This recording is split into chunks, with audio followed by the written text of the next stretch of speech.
In 732, a Muslim army from Iberia, under the command of Abdurrahman al-Ghafiqi, invaded France. It was not very much out of the usual. Iberian Muslims occasionally raided France since having conquered Spain in 711. However, this time was different in that the Muslims were stopped at the Battle of Tours by Charles Martel, Charlemagne's grandfather. Whatever temporary gains the Muslims had achieved in France were slowly pushed back by the Franks. The last Muslim stronghold, Narbonne, finally fell in 759 and the Muslims were completely pushed over the Pyrenees. That's it for Muslim political existence in France, right?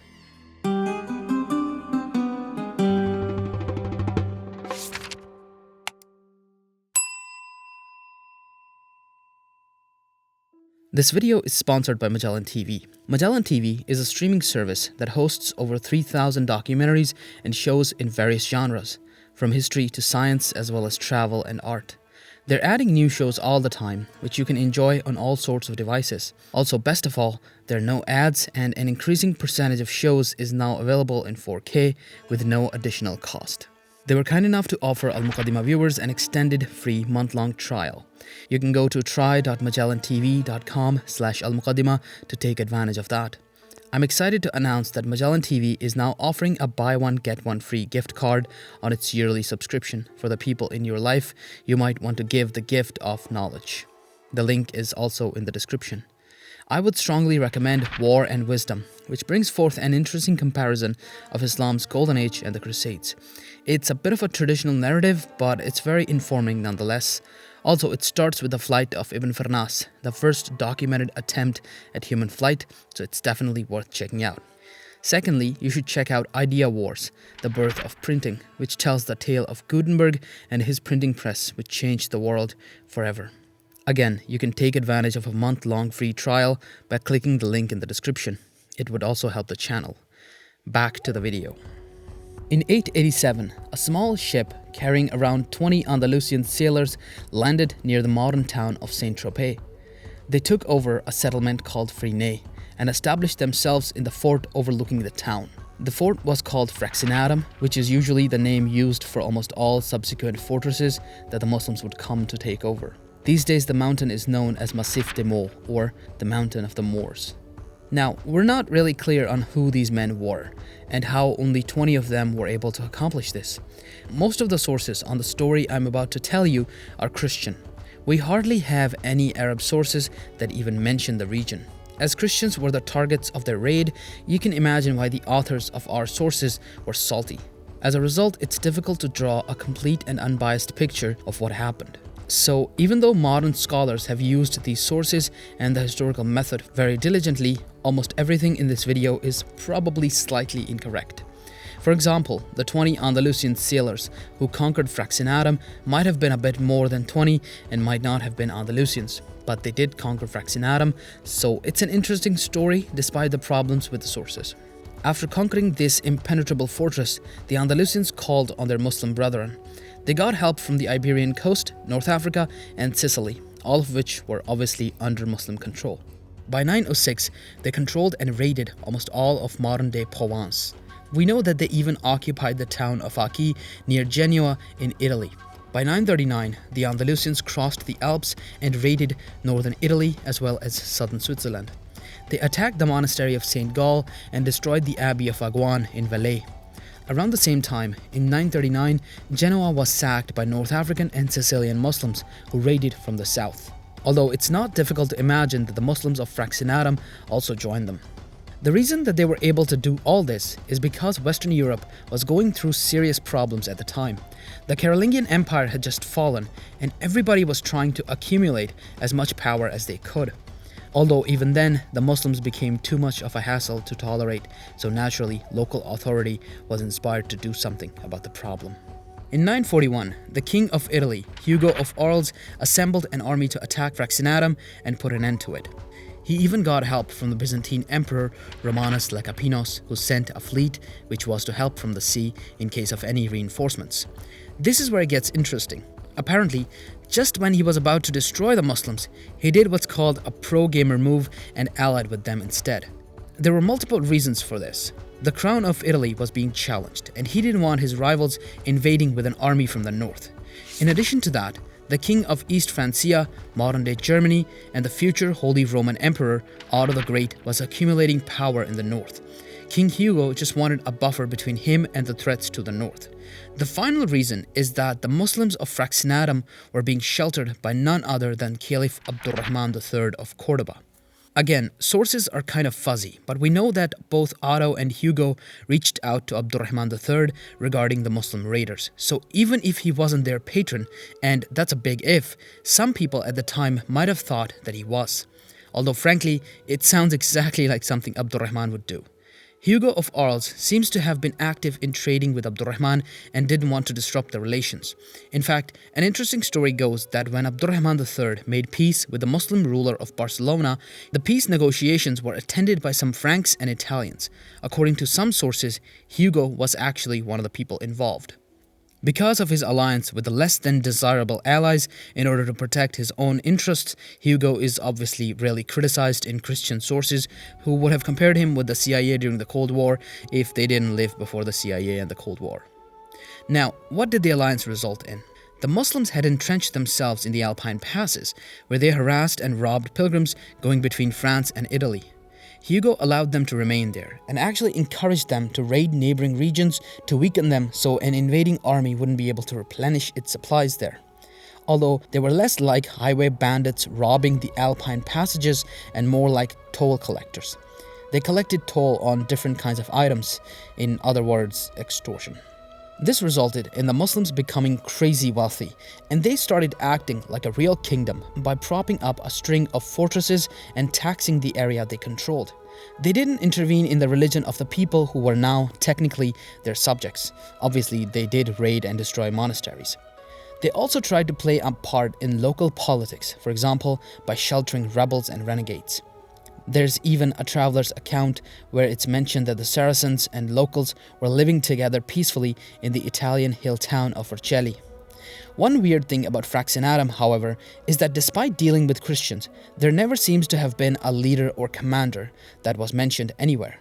There is one in the Islamic sources, Nasr ibn Ahmad, who is mentioned as the governor of the Balearic Islands who commanded Fraxinetum. But the problem with that is obvious. Fraxinetum was never under the control of the Balearic Islands, and those islands in turn were under the control of Abdurrahman III. The alliance with Hugo and the era afterwards resulted in the peak of the power of Fraxinetum, although the confidence they gained from so successfully and frankly easily conquering so much area was going to become their doom. They raided the upper Rhine Valley, which was under the control of Otto the Great. Otto had good relations with Abdurrahman III, and he called on him to put a check on Fraxinetum.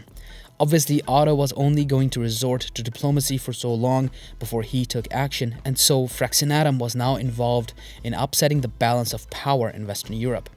While we're not sure if Abdurrahman III did something about this, Otto began supporting local resistance against Fraxinetum. At the same time, their raids brought them face to face with the Hungarian Magyars, who were also raiding the same territory. From what I can tell, apparently the survivors of that battle were subsequently picked off and slaughtered by Conrad of Burgundy. In 972, the Muslims captured a man named Mailus, who was crossing the Alps. He was the abbot of Cluny, and he was considered a living saint by many Christians. He was ransomed for 1,000 pounds of gold and released, but his capture united the Christians into forming something of a crusade. The expedition was led by one Guillaume I of Provence. In the summer of 972, they attacked the Muslims near Toua in Upper Provence. In the same year, they moved on the main base at Fraxinetum and captured it. Muslim inhabitants of Provence were executed, enslaved, and exiled. Although Fraxinetum wasn't the only place where the Muslims were living. As mentioned before, they were present in northern Italy as well as parts of Switzerland. The Saas Valley in eastern Switzerland was famously under Muslim occupation as well. Now, what exactly was the nature of Fraxinetum, and what was its place in the wider world around it? Usually, the raiders of Fraxinetum are called pirates, and I have done so in the past as well. Because of this term, I looked into the wider world of the Mediterranean. It seems that there was a Viking-level network of raiders and mercenaries in the Mediterranean at the time. In fact, during the so-called Viking Age, Europe was being ravaged by three types of raiders: the Vikings, the Magyars, and the Muslims. All of them were seen as godless barbarians by the Christians for understandable reasons. This is kind of a long story that I will explain further in another video, but here's what happened. During the reign of Al-Hakam, the third Emir of Cordoba, there was a rebellion in the outskirts of Cordoba in or around 818. It was mainly composed of Muwallads, Muslims of native Iberian descent. After Al-Hakam destroyed the rebellion, he killed the senior leaders and exiled everyone else in the thousands. These men went to Idrisid Morocco and Abbasid Egypt. Here, they eventually came into conflict with the locals and were driven out. They went to the island of Crete. There, they founded what's usually called the Emirate of Crete. From here, they began harassing everyone. The Aegean Sea became their base of operation. Apparently, the trade between Syria and Muslim Spain was disrupted by them, and so Byzantine Emperor Theophilos asked Emir Abdurrahman II of Cordoba to join him in attacking Crete, although Abdurrahman II refused. The Emirate of Crete became very successful, and it became a hub for exiled and out-of-work soldiers. As with every successful enterprise, other similar bases started appearing throughout the Mediterranean. There were various in Italy, North Africa, Iberia, and as mentioned before, Crete. During the civil wars that shook the Italian peninsula during the mid-9th century, various sides hired Muslim mercenaries. These mercenaries, when out of work, would then raid the very same Italian cities, including Rome, which they raided thrice in the mid-9th century. This is exactly what led to Fraxinetum being a similar raiding hub for the Muslims. Although that's not exactly all it was.